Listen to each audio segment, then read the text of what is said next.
السلام علیکم ورحمۃ اللہ وبرکاتہ۔ الحمدللہ ثم الحمدللہ۔ آج ہم صلاۃ الوتر کے بارے میں بات کریں گے، اور اس کے بارے میں احادیث میں 2-3 طریقے ملتے ہیں، جس کی وجہ سے اکثر لوگ پریشان رہتے ہیں اور اس پر بہت کویسچنس کرتے ہیں۔ تو ہمیں سارے طریقوں کا پتہ ہونا چاہیے، اور تاکہ ہم موقع کی مناسبت سے یا وقت کے لحاظ سے ہم ان ساری سنتوں کو جان سکیں اور ان سے فائدہ اٹھا سکیں۔ تو اسی لیے آپ کے لیے اس لیکچر کا اہتمام کیا گیا ہے۔ تو آج ہم صلاۃ الوتر اور نماز تہجد قرب الہی کا ذریعہ ہے، تو انشاءاللہ شروع کرتے ہیں۔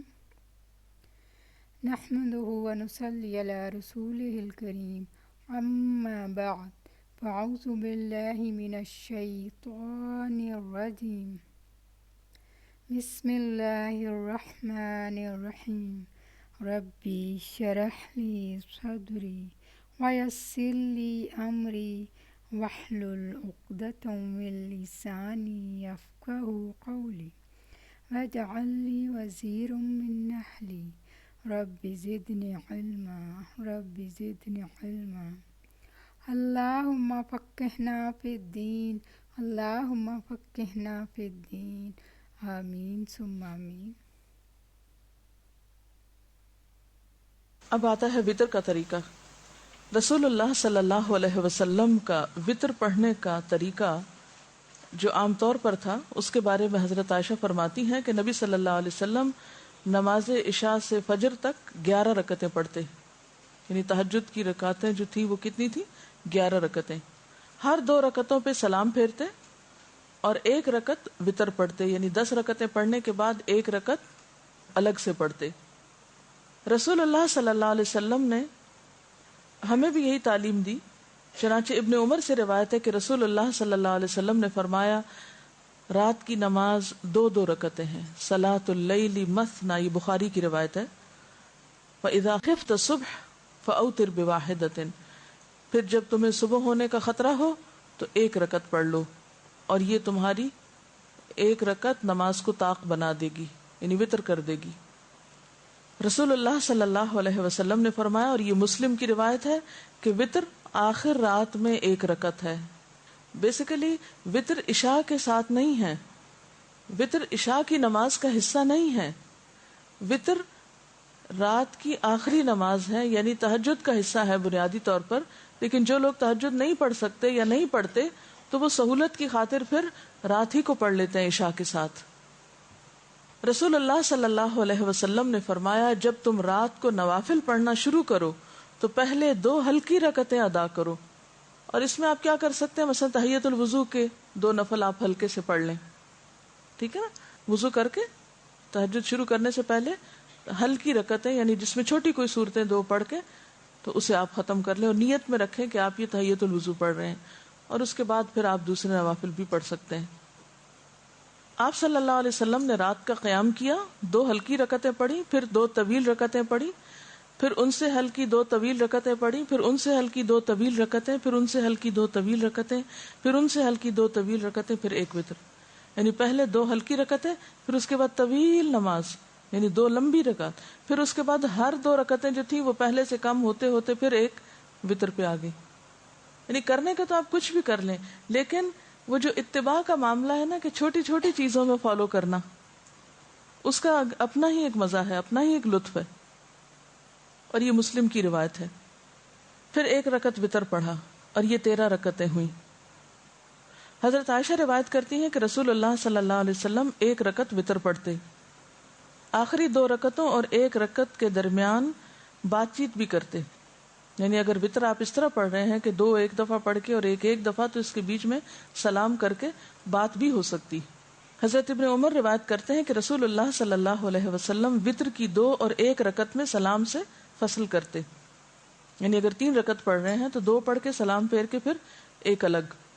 حضرت ابن عباس سے کہا گیا کہ امیر المومنین حضرت معاویہ نے 1 ہی وتر پڑھا ہے۔ حضرت ابن عباس نے فرمایا کہ انہوں نے درست کام کیا، وہ فقیہ اور صحابی ہیں۔ یہ بخاری کی روایت ہے۔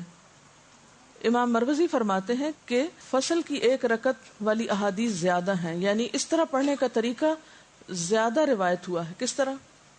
یعنی 3 رکعتیں مغرب کی طرح پڑھنے کی ممانعت ہے. 3 رکعتوں میں 2 الگ پڑھ کے سلام پھیر کے اور پھر ایک کھڑے ہو کے الگ پڑھ لی. حضرت عائشہ فرماتی ہیں کہ رسول اللہ صلی اللہ علیہ وسلم رات کو کبھی 7 کبھی 9 کبھی 11 رکعتیں پڑھتے تھے. یہ فرق کیوں ہے؟ کبھی 7 پڑھی تو مطلب کیا ہے؟ 6 نفل ہوئے اور 1 وتر ہوا. کبھی 9 تو 8 کے بعد 1, کبھی 11 یعنی 10 کے بعد 1. ایسا کیوں تھا؟ ہمیشہ ایک نمبر کیوں نہیں رکھا؟ ایک تو اس میں یہ کہ وسعت ہے, کوئی ایک لگی بندی روٹین نہیں. دوسری بات یہ کہ یہ بھی یاد رہے کہ نوافل میں فرض کے درجے میں گنتی نہیں پوری کریں گے آپ. اب فرض جیسے 4 رکعتیں ہیں تو آپ کبھی یہ نہیں کر سکتے کبھی 3 پڑھ لی, کبھی 2 پڑھ لی, کبھی 1 پڑھ لی, کبھی 4 پڑھ لی, کبھی 5 پڑھ لی. یہ نہیں کر سکتے. 4 فرض ہیں تو 4 ہی پڑھیں گے, ٹھیک ہے نا, 3 نہیں کر سکتے. لیکن تہجد جو ہے وہ نفل نماز ہے, تو اس میں یہ بھی روایت میں آتا ہے کبھی آپ بیمار ہوتے تو بیٹھ بھی جاتے تھے, ٹھیک ہے. حضرت ابو ایوب روایت کرتے ہیں کہ رسول اللہ صلی اللہ علیہ وسلم نے فرمایا وتر ہر مسلمان پر حق ہے, بس جو شخص 5 رکعت وتر پڑھنا چاہے تو 5 رکعت پڑھے, جو 3 پڑھنا چاہے وہ 3 پڑھے, جو 1 پڑھنا چاہے وہ 1 پڑھے. یہ ابو داؤد کی روایت ہے. یعنی اس میں بھی وسعت ہے, زیادہ اور کم دونوں میں چوائس ہے, کر سکتے ہیں. رسول اللہ صلی اللہ علیہ وسلم رات کو کل 13 رکعت پڑھتے, ان میں 5 رکعت وتر پڑھتے تھے, اور ان 5 وتروں میں کسی رکعت میں تشہد کے لیے نہ بیٹھتے مگر آخر میں. یہ صحیح مسلم کی روایت ہے. یہ طریقہ بھی آپ سے معلوم ہوتا ہے. یعنی 2 طریقے پتہ چلے نا, ایک تو یہ کہ 2 پڑھ کے اور آخری رکعت ایک الگ, ٹھیک ہے. دوسرا کیا ہے کہ 2 پڑھ کے مثلا 6 پڑھ لی اور اس کے بعد 5 رکعتیں مسلسل بغیر بیچ میں اتحیات پڑھے, ٹھیک ہے. تو آپ 5 یا 7 یا 3 یا 9 اگر وتر کی نیت سے پڑھ رہے ہیں تو پھر آپ کس طرح پڑھیں گے؟ بغیر اتحیات پڑھے, رکعت پہ رکعت پڑھتے پڑھتے بس آخری دفعہ اتحیات پڑھیں گے. اور آپ یہ بھی کر سکتے ہیں کہ 2 کر کے اور آخر میں 1 الگ پڑھ لیں. یعنی دونوں طریقے درست ہیں. حضرت عائشہ سے روایت ہے کہ رسول اللہ صلی اللہ علیہ وسلم پہلی رکعت وتر میں سبح اسم ربک الاعلی, دوسری میں قل یا ایھا الکافرون, اور تیسری میں قل ھو اللہ احد پڑھا کرتے تھے. نبی صلی اللہ علیہ وسلم نے فرمایا ایک رات میں 2 بار وتر پڑھنا جائز نہیں. یہ ابو داؤد کی روایت ہے. رسول اللہ صلی اللہ علیہ وسلم نے فرمایا 3 وتر نہ پڑھو, 5 یا 7 وتر پڑھو, اور مغرب کی مشابہت نہ کرو. یعنی یہ 3 نہ پڑھو کا مطلب یہ نہیں کہ 3 پڑھ ہی نہیں سکتے, اس سے مراد یعنی مغرب کی طرح 3 نہ پڑھو. مغرب میں کیا ہوتا ہے 2 پڑھ کے اتحیات بیٹھ کے پھر بغیر سلام پھیرے ہم کھڑے ہو جاتے ہیں, پھر تیسرا ساتھ ہی پڑھ لیتے ہیں. تو اس میں یہ کہ اگر 3 آپ نے اکٹھی پڑھنی ہے تو بیچ کا اتحیات نہ پڑھے, تینوں اکٹھی پڑھ لیں, مراد یہ. نبی صلی اللہ علیہ وسلم نے فرمایا جو شخص آخر رات میں نہ اٹھ سکے تو وہ اول شب میں وتر پڑھ لے, ٹھیک ہے, اور جو آخر رات اٹھ سکے وہ آخر رات وتر پڑھے, کیونکہ رات کی آخری نماز وتر ہے. نبی صلی اللہ علیہ وسلم نے فرمایا رات کو اپنی آخری نماز وتر کو بناؤ. یعنی اگر تہجد کی نیت ہے تو پھر وتر صبح پہ چھوڑ دو, لیکن اگر یہ شک ہے کہ پتہ نہیں آنکھ کھلے گی کہ نہیں تو پڑھ کے سو جاؤ. اور اس صورت میں اگر آپ پھر پڑھ رہے ہیں دوبارہ تو کیا کریں گے؟ پھر خالی نفل بھی پڑھ سکتے ہیں. ایک رات میں 2 دفعہ نہیں, یعنی رات کو بھی پڑھے پھر سویرے اٹھ کے دوبارہ وتر پڑھے, ایسا نہیں ہوتا. اگر آپ کو پڑھ لی ہے تو پڑھ لی ہے, اگر سویرے آنکھ کھل گئی ہے نفل پڑھنا چاہتے ہیں پڑھ لیں. بعض لوگ اس میں یہ بھی سجیسٹ کرتے ہیں, جس کی میرے پاس ابھی دلیل کوئی نہیں ہے لیکن سنا ہے میں نے اسی طرح, کہ اگر آپ رات کو وتر پڑھ کے سو گئے تو صبح اٹھ کے پہلے 1 رکعت الگ پڑھ لیں. وہ کیا ہوگی, رات کی نماز کو طاق کر دے گی, پھر 2 پڑھ لیں, پھر آخر میں 1 پڑھ لیں. لیکن اس کی میرے پاس دلیل نہیں ہے سنت سے کوئی, میں نے اس طرح کسی عالم کو کہتے ہوئے سنا تھا. لیکن بہرحال اب آپ پریشان ہو رہے ہوں گے کہ یہ تو سب کنفیوژن ہو گئی. اسی کنفیوژن سے بچانے کے لیے تو ہمیں ایک آسان طریقہ بتا دیا گیا ہے جو ہماری درسی نصابی سب نماز کے طریقوں کی کتابوں میں لکھا ہوا ہے, 3 وتر پڑھنے کا طریقہ, اور ہم کھٹ سے پڑھ کے فارغ ہو جاتے ہیں. کوئی نہ پریشانی ہے نہ کچھ. میرا آپ سے سوال یہ ہے کہ یہ اتنی ورائٹی کیوں ہے؟ اب جیسے آپ صلی اللہ علیہ وسلم کی جو دعائے استفتاح تھی اس کی کئی ورژنز ملتے ہیں, ہم تو ایک ہی پڑھتے ہیں, سبحانک اللہم و بحمدک تبارک اسمک. کیوں, کیا حکمت ہے؟ بنیادی بات یہ کہ جب انسان صرف ایک لگے بندے گھسے پٹے طریقے سے ایک کام سالوں سال کرتا جاتا ہے تو اس کا نتیجہ کیا ہوتا ہے؟ مشین بن جاتا ہے. کوئی اس میں شعور نہیں باقی رہتا، کوئی اس میں سوچ سمجھ کا عمل دخل نہیں رہتا، بس آنکھیں بند کی ہوئی اٹھے ہوئے نماز پڑھ رہے، آنکھیں نہیں کھول رہے اول سے آخر تک، اور کچھ یاد نہیں کہ کیا پڑھا، وہی قل ہو اللہ پڑھی اور بس بات ختم۔ نماز جو ہے اللہ تعالیٰ سے ایک شعوری تعلق کا نام ہے، اور اس شعوری تعلق میں اگر آپ ایک دن ایک طریقہ کریں، دوسرے دن دوسرا، تیسرے دن تیسرا، تو اس سے کیا ہوگا فائدہ کہ ایک نیا پن باقی رہے گا، تمام سنتیں بھی زندہ رہیں گی۔ آپ دیکھیں کہ ایک تو یہ ہو سکتا تھا کہ ہمیں بس ایک ہی طریقہ بتا دیا جاتا اور پھر ہم ایک ہی کے ساتھ چپک کے رہ جاتے، اور اس کا نتیجہ عام طور پر کیا ہوتا ہے کہ نمازیں بے روح ہونے لگتی۔ اور ایک یہ ہے کہ جو کچھ آپ نے کیا وہ سب بتایا جائے، جو واقعی صحیح احادیث کے ساتھ اوتھینٹک سورسز کے ساتھ موجود ہے، یعنی یہ سب چیزیں آپ جا کے بخاری، مسلم، ابو داؤد کی کتابوں میں، کتاب الصلاۃ میں خود بھی چیک کر سکتے ہیں۔ اگر آپ کے پاس یہ کتاب ہے نا جو میں آپ کو بتا رہی ہوں، آپ خود بھی پڑھ سکتے ہیں، ٹھیک ہے؟ کیونکہ عام طور پر جب اس طرح کی باتیں بتائی جاتی تو کوٹ کیا جاتا ہے فلاں کہتی ہیں، وہ سب کچھ میرے نام لگ جاتا ہے، حالانکہ یہ میں نہیں کہتی، یہ موجود ہے کتابوں کے اندر، یہ آپ نے کبھی پڑھا نہیں اس لیے پتہ ہی نہیں، تو نیا لگتا ہے۔ تو یہ سب بتانے کا مقصد کیا ہے کہ اتنی نمازیں آپ پڑھتے تھے، ہر موقع کی نماز، جتنے بھی خاص کوئی اوکیزن آپ کہنے کو کہہ سکتے ہیں، تو ان میں پھر جب آپ نے قرات کے انداز مختلف اختیار کیے، جیسے تہجد کے بارے میں آتا ہے، کبھی سری قرات کی، کبھی جہری کی، کبھی ایک ہی آیت ساری رات پڑھتے رہے، کبھی 2 رکعتوں میں سورۃ النساء سے لے کر المائدہ تک چلتے گئے، 7.5 پارے چلے گئے، یہ سب کچھ کس لیے؟ تاکہ نماز کے اندر ایک جان رہے۔ کیا یہ ایک حقیقت ہے، آپ اگری کریں گے کہ انسان روٹین کا عادی ہو کر ملل کا شکار ہو جاتا ہے، جس کو عام زبان میں بوریت کہتے ہیں؟ ہوتا ہے نا۔ اب مثال کے طور پر رکوع کے اذکار ہیں، پتہ شاید آپ کو بھی ہو، کہیں پڑھے ہی ہوں، لیکن میں نے جب ان کو ٹرائی کیا، یقین کریں نماز میں ایسا لطف آیا مجھے، کیونکہ ہمیشہ ہم پڑھتے سبحان ربی العظیم، سبحان ربی العظیم، سبحان ربی العظیم، بس ایک ہی چیز آتی ہے۔ زیادہ سے زیادہ ایک اور دعا ہم نے سیکھی ہوئی ہے، سبحانک اللہم ربنا وبحمدک اللہم اغفر۔ اس کے علاوہ میں تو نہیں کچھ اور پڑھتی تھی، کہیں ادھر ادھر پڑھا بھی تو اتنا دھیان نہیں دیا، لیکن جب سے مجھے یہ حقیقت سمجھ میں آئی کہ اگر بدل بدل کے چیزیں پڑھے تو نماز میں ایک روح پیدا ہوتی ہے، تو میں نے کل ہی یہ ٹرائی کیا، سبوح قدوس رب الملائکۃ والروح، تو ایک عجیب لطف نماز میں محسوس ہوا۔ تو پہلی تو وہی تسبیح ہے جو سبحان ربی العظیم کی ہے، دوسری وہ جو ابھی میں نے آپ کو سنائی، سبحانک اللہم ربنا وبحمدک اللہم اغفر لی، تیسری ہے سبوح قدوس رب الملائکۃ والروح، اور یہ مسند احمد میں بھی ہے، نسائی میں بھی، ابو داؤد میں بھی ہے، مسلم میں بھی، یعنی کتنی کتابوں نے اس کو روایت کیا ہے۔ پھر اسی طرح 6 حدیث کی کتابوں میں روایت ہوئی ہے یہ دعا رکوع کی، اللہم لک رکعت وبک آمنت ولک اسلمت خشع لک سمعی وبصری ومخی وعظمی وعصبی۔ اے اللہ میں نے تیرے لیے رکوع کیا، تجھ پر ایمان لایا، تیرے لیے اسلام لایا، جھکے ہوئے ہیں تیرے لیے میرے کان اور میری آنکھیں اور میرا دماغ اور میری ہڈیاں اور میرے اعصاب، سب کچھ تیرے آگے جھکا ہوا ہے۔ وہ جو 5 منٹ کا رکوع ہے، اس میں اگر آپ یہ بار بار تسبیح کریں، پھر آپ دیکھیں اپنی کیفیت، کہ یا اللہ تیرے آگے جھکا ہوا، میری ہڈیاں بھی جھکی ہوئی ہیں، میرے اعصاب بھی جھکے ہوئے ہیں، میرا سر بھی جھکا ہوا ہے، میری تمام چیزیں تیرے آگے جھکی ہوئی ہیں۔ تو انشاءاللہ نمازوں میں انشاءاللہ یقینی خشوع پیدا ہوگا۔ پھر اسی طرح سبحانک وبحمدک لا الہ الا انت، ایک اور تسبیح یہ ہے، سبحانک وبحمدک لا الہ الا انت۔ پھر اسی طرح سبحان ذی الجبروت والملکوت والکبریاء والعظمت، سبحان ذی الجبروت والملکوت والکبریاء والعظمت۔ کوئی مشکل نہیں ہے، اگر یہ آتی ہو، فجر کی نماز میں ایک پڑھ لیجئے، ظہر میں دوسری، عصر میں تیسری، مغرب میں چوتھی، عشاء میں 5ویں، تہجد میں ایک اور، تو بدل بدل کے آپ پڑھیں گے تو انشاءاللہ نماز کی جو تاثیر ہے وہ آپ محسوس کریں گے انشاءاللہ تعالی۔ پھر اسی طرح رکوع سے کھڑے ہونے کے اذکار ہیں، سمع اللہ لمن حمدہ، اللہم ربنا لک الحمد ربنا ولک الحمد ربنا لک الحمد ملء السماوات وملء الارض وملء ما بینہما وملء ما شئت من شیء بعد، کیونکہ وہ ایک حدیث میں آپ نے پڑھا تھا نا کہ جتنا طویل آپ نے قیام کیا اتنا ہی آپ نے رکوع کیا، اور جتنا طویل رکوع کیا اتنا ہی کھڑے ہو کے دوبارہ قوما کیا۔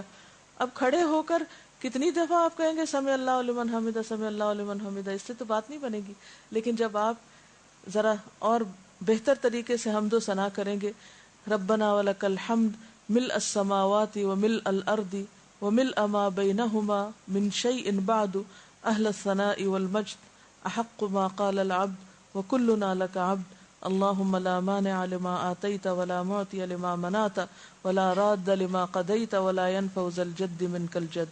یہ مسلم میں، نسائی میں اور ابو داؤد میں روایت ہوئی ہے. تو حدیث کے خزانوں میں یہ بہت سی چیزیں موجود ہیں، لیکن ہم تک نکل کر آئی نہیں، پھر ہم نے ان سنتوں کو زندہ نہیں کیا، ان کو پڑھا نہیں. تو ضرورت ہے کہ تھوڑی تھوڑی بھی کوشش انشاءاللہ آپ کرتے رہیں گے، اسپیشلی ینگ گرلز. اب جو چیزیں زندگی میں داخل ہو جائیں گی وہ اگلی زندگی میں سہولت کے ساتھ آپ کر پائیں گے. پھر اسی طرح دعائے قنوت کے 2-3 صیغے، پھر اسی طرح سجدے کی دعائیں. سجدے کی دعاؤں میں بھی اسی طرح یہ جو رکوع کے ہیں ان کے علاوہ اللہم انی اعوذ برضاک من سخطک وبمعافاتک من عقوبتک واعوذ بک منک لا احصی ثناء علیک انت کما اثنیت علی نفسک. تو یہ سب گر ہیں یا نسخے ہیں اللہ تعالیٰ سے تعلق اور محبت بڑھانے کے. پھر اسی طرح ہم جو اتحیات کے بعد جو دعائیں پڑھتے ہیں اس میں بھی رب جعلنی والی صرف ایک ہی یاد کرتے ہیں، اس میں بھی 2-3 صیغے جو ہیں وہ مسنون کتابوں سے ثابت ہیں. پھر اس کے بعد سلام پھیرنے کے بعد جو دعائیں ہیں، اور اسی طرح جو دعائیں استفتاح ہے جو ابھی میں ذکر کر رہی تھی کہ صرف یہی نہیں ہے جو ہم پڑھ لیتے ہیں سبحانک اللہم، بلکہ اس کے علاوہ اللہم باعث بینی. یہ بھی دیکھا گیا جن کو اللہم باعث بینی آتا بس وہ پھر اس پہ اٹک جاتے ہیں، اس سے آگے نہیں. اس میں وجہت وجہی للذی فطر السماوات والارض والی دعا بھی ہے. پھر اسی طرح بخشش کی دعا اور اللہم رب جبرائیل و میکائیل، یہ تہجد کی نماز میں استفتاح کی دعا. میں سوچتی ہوں کہ اگر پڑھتے نہیں بھی ہے تو پتہ تو ہو کہ ایسے ہی دنیا سے چلے جائیں گے کہ اتنی بھی پہچان نہ ہو کہ اللہ کے رسول صلی اللہ علیہ وسلم نے کس کس انداز اور کس کس رنگ میں اپنے رب کو پکارا. کتنے بے خبر ہیں آپ اپنے محبوب سے، یعنی نبی صلی اللہ علیہ وسلم سے محبت کا دعویٰ ہمیں سب کو ہے لیکن ان کی پہچان نہیں ہے. کیا کرتے تھے وہ؟ ساری گفتگو کا خلاصہ کیا ہے؟ نفل نمازوں میں سب سے افضل تہجد کی نماز ہے. فائدہ بتائیے. قرب کا ذریعہ ہے، گناہوں کو مٹانے کا ذریعہ ہے، اور اگلے گناہوں سے بچانے کا ذریعہ ہے. یہ حدیث سے پتہ چلتا ہے. اور پچھلے صالحین کی بھی روش رہی ہے. اطمینان قلب نصیب ہوتا ہے. کیسے؟ شیطان جو انسان کی گدی پر سر پہ 3 گریں لگاتا ہے، یعنی اس کے دماغ کو جکڑتا ہے ایک طرح سے، وہ کھل جاتی ہیں گرہیں جب انسان صبح اللہ کا ذکر کرتا ہے، وضو کرتا ہے، نماز پڑھتا ہے، تو ایک اچھے نفس کے ساتھ اپنے دن کا آغاز کرتا ہے. ورنہ خبیث نفس کے ساتھ اور سست نفسی کے ساتھ انسان دن کا آغاز کرتا ہے. رات کا جب 1/3 حصہ باقی رہ جاتا ہے تو اللہ تعالیٰ آسمان دنیا پہ نزول فرماتے ہیں اور پکارتے ہیں اپنے بندوں کو. کیا کہتے ہیں؟ ہے کوئی دعا مانگنے والا کہ میں اس کی دعا قبول کروں. یہ وقت جو ہے رات کا آخری وقت دعاؤں کی قبولیت کا وقت ہے، اور اس میں خصوصی طور پر قرآن سے کیا پتہ چلتا ہے کون سی دعا سب سے زیادہ پڑھنے کا وقت ہے؟ استغفار. دیکھیں استغفار نہیں ہوتا، باب استفعال کے وزن پر ہے استغفار. استغفار یعنی تہجد کی دعاؤں میں خصوصی دعا جو قرآن سے ثابت ہے وہ کیا ہے؟ وَبِالْأَسْحَارِ هُمْ يَسْتَغْفِرُونَ. اور اس کے علاوہ تہجد شکر گزاری کا ذریعہ ہے. افلا اکون عبدا شکورا. اس شخص پر اللہ کی رحمت ہوتی ہے خاص جو خود اٹھتا ہے اور اپنی بیوی کو جگاتا ہے، اور نہ جاگے تو پانی کے چھینٹے مارتا ہے. اور اس عورت پر بھی اللہ کی رحمت ہوتی ہے جو اٹھتی ہے اور پھر شوہر کو اٹھاتی ہے، اور نہ اٹھے تو پانی کے چھینٹے مارتی ہے. یہ تو تھے فضائل. ٹھیک ہے، اب یہ ہے کہ تہجد کے وقت اٹھ کر کیا کیا کریں گے. نمبر 1 اللہ کا ذکر کریں گے. تو ذکر میں کون کون سے ذکر؟ پہلا ذکر اللہ اکبر 10 بار، 10 بار الحمدللہ، 10 بار سبحان اللہ و بحمدہ، 10 بار سبحان الملک القدوس، 10 بار استغفر اللہ، 10 بار لا الہ الا اللہ، 10 بار اللہم اعوذ بک من ضیق الدنیا و ضیق یوم القیامہ. یہ ہے ذکر اٹھتے ہی کرنے کا. اور پھر اس کے بعد کیا کرنا ہے؟ وضو سے پہلے آل عمران کی آخری 11 آیات، اور اس کے بعد چوتھا کلمہ. چوتھا کلمہ پڑھنے کے بعد اگر کوئی اللہم اغفر لی کہتا ہے تو کیا فائدہ بتایا گیا اس کا؟ اس کو بخش دیا جاتا ہے. اور اگر وہ نماز پڑھتا ہے اس کے بعد یعنی تہجد کی، تو اس کی نماز بھی قبول کی جاتی ہے. تہجد کی دعائے استفتاح کیا ہے؟ تہجد کی دعائے استفتاح، ایک تو ہر نماز کی دعائے استفتاح ہے نا، سبحانک اللہم و بحمدک و تبارک اسمک.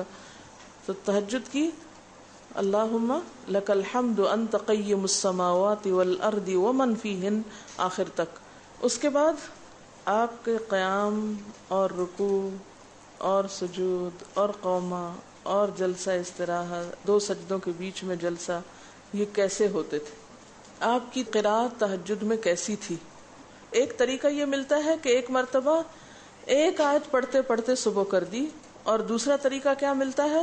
سورۃ بقرہ، سورۃ آل عمران، سورۃ النساء اور سورۃ مائدہ تقریباً 7.25 پارے. دوسری روایت میں یہ بات پتہ چلتی ہے. اور وہ شخص کس میں لکھ لیا جاتا ہے جو 200 آیات پڑھ لے؟ اطاعت گزار مخلص لوگوں میں. اس سے ایک نئی بات یہ پتہ چلتی ہے کہ آپ نے سورۃ بقرہ کے بعد النساء شروع کر دی اور آل عمران بعد میں پڑھی، جس سے یہ پتہ چلتا ہے کہ سورتوں کی ترتیب کا ہونا لازم نہیں. قیام اللیل الگ ہے، وتر الگ ہے. آپ اگر قیام اللیل 4 رکعت پڑھنا چاہتے ہیں اور 5 رکعت وتر پڑھنا چاہتے ہیں تو آپ ایسے بھی کر سکتے ہیں. اگر قیام اللیل کے 8 پڑھنا چاہتے ہیں اور 3 وتر پڑھنا چاہتے ہیں تو یہ بھی ٹھیک ہے. وتر وتر ہے، نفل نفل ہے. یعنی وتر ایک سیپریٹ نماز ہے، الگ نماز ہے. جو چاہے 5 پڑھ لے ایٹ اے اسٹریچ، جو 3 پڑھنا چاہے 3 پڑھ لے ایٹ اے اسٹریچ، جو 1 پڑھنا چاہے 1 پڑھ لے. ٹھیک ہے. اچھا، اس سے پہلے نوافل آپ 2 پڑھنا چاہیں 2 پڑھ لیں، 4 پڑھنا چاہیں 4 پڑھ لیں. ٹھیک ہے. لیکن آپ صلی اللہ علیہ وسلم اگر 5 وتر پڑھتے تھے تو پھر باقی نوافل 4 پڑھتے تھے. یہ نہیں کہ آپ پہلے 10-20 نفل پڑھیں اور پھر اس کے بعد وتر. جلدی جلدی پڑھنے سے بہتر ہے کہ آپ کے طریقے پر لمبی نماز پڑھیں، لیکن اس کو سنت کے اندر ہی رہنے دیں. قیام اللیل کیا ہے؟ رات کے شروع میں ہو تو تراویح کہلاتا ہے، بعد میں ہو تو تہجد. اگر پہلے پڑھ لیا تو بعد میں تکلف نہ کریں. لیکن اگر آپ 2 وقت میں، یعنی آپ کہتے ہیں کہ ویسے تو میری آنکھ نہیں کھلتی، چلو میری نمازیں پتہ نہیں کتنی زندگی میں ضائع ہوئیں، کیونکہ آپ کو پتہ ہے یہ حدیث مجھے بہت ڈراتی ہے کہ ایون جو لوگ پوری نماز بھی پڑھتے ہیں تو کسی کو اس کی نماز میں سے 10واں حصہ ملتا ہے، کسی کو اس کی نماز میں سے 5واں حصہ ملتا ہے. اور ایک حدیث میں آتا ہے کہ لک من صلاتک ما اقلت منہا، تمہارا اپنی نماز میں اتنا ہی حصہ ہے جس کو تم نے سمجھ کے پڑھا. اقلت یعنی جو تمہاری شعوری نماز تھی. اب اللہ ہی بہتر جانتا ہے جو ہم پڑھتے ہیں وہ کتنا حصہ ہمیں اس میں سے نصیب ہوتا ہے. تو اب اگر کوئی شخص رمضان میں اٹھ ہی گیا ہے رات کو، تو آپ اسے کہ نہیں پابندی لگ گئی تمہاری، بس سٹاپ یہی ختم کرو، رات کو تراویح پڑھ چکے اب نفل نہیں، تہجد کے وقت پڑھو، تو نہیں، پڑھنے دیں اس کو نفل. کیونکہ نوافل پہ کوئی قید نہیں ہے. ایک ہے احسن مسنون طریقہ، ٹھیک ہے، جو آپ صلی اللہ علیہ وسلم کا تھا، صحابہ کرام نے اختیار کیا اس کے بعد. اور ایک یہ ہے ہم جیسے نکمے لوگوں کا کہ جو اتنی ذاتیاں اپنی جان پر اتنے قصور کرتے ہیں، ادھر سے صحیح نہیں پڑی ادھر سے صحیح نہیں پڑی، تو جب جو موقع نصیب ہو پھر اس سے فائدہ اٹھا لیں. تو ایسی چیزوں پہ لوگوں پہ بہت سختی کر کے انہیں روکے نہ کہ اچھا رات کو پڑھ کے آئے تھے اب پھر تم کیوں کھڑے ہو گئے، رکو رکو یہاں، ایسا نہیں کریں، کرنے دیں، نفل ہی ہے نا، ٹھیک ہے نا. لیکن سنت بتا دیں کہ مسنون کیا ہے. آج کی وتر کی نماز میں سے کیا بات یاد رکھنے کی ہے؟ وتر رات کی آخری نماز ہے. دوسری بات یاد رکھنے کی، وتر 1 3 5 بھی ہو سکتے ہیں اور اس سے زیادہ 9 تک بھی ہو سکتے ہیں. تہجد اور وتر 2 الگ الگ نمازیں. وتر نہ عشاء کی نماز کا حصہ نہ تہجد کی نماز کا حصہ، یہ رات کی آخری نماز ہے. چاہے تو عشاء کے بعد پڑھ لیں، چاہے تو تہجد کے بعد پڑھ لیں.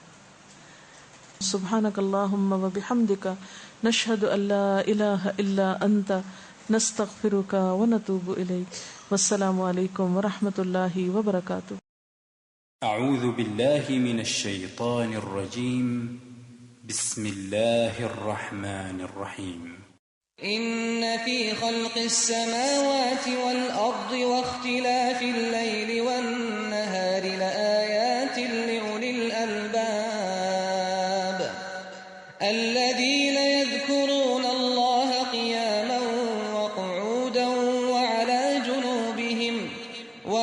جنوبهم ويتفكرون في خلق السماوات والأرض ربنا ما خلقت هذا باطلا سبحانك فقنا عذاب النار ربنا إنك من تدخل النار فقد أخزيته وما للظالمين من أنصار ربنا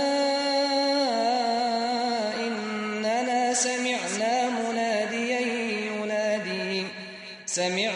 مناديا ينادي للإيمان أن آمنوا بربكم فآمنا ربنا فاغفر لنا ذنوبنا وكفر عنا سيئاتنا وتوفنا مع الأبرار ربنا وآتنا ما وعدتنا على رسلك ولا تخزنا يوم القيامة إنك لا تخلف الميعاد فاستجاب لهم ربهم أني لا أضيع عمل عامل منكم من ذكر أو أنثى بعضكم من بعض فالذين هاجروا وأخرجوا من ديارهم وأوذوا في سبيلي وقاتلوا وقتلوا لأكفرن عنهم سيئاتهم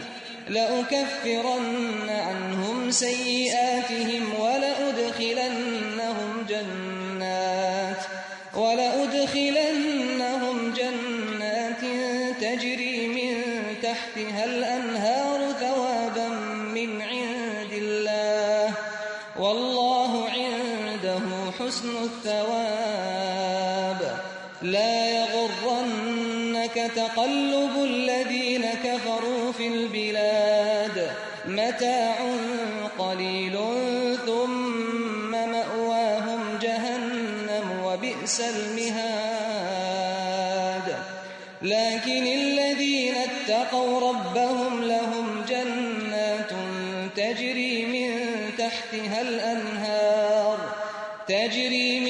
تحتها الأنهار خالدين فيها نزلا من عند الله وما عند الله خير للأبرار وإن من أهل الكتاب لمن يؤمن بالله وما أنزل إليكم وما أنزل إليهم خاشعين لله لا يشترون بآيات الله ثمنا قليلا أولئك لهم أجرهم عند ربهم إن الله سريع الحساب يا أيها الذين آمنوا اصبروا وصابروا ورابطوا واتقوا الله لعلكم تفلحون.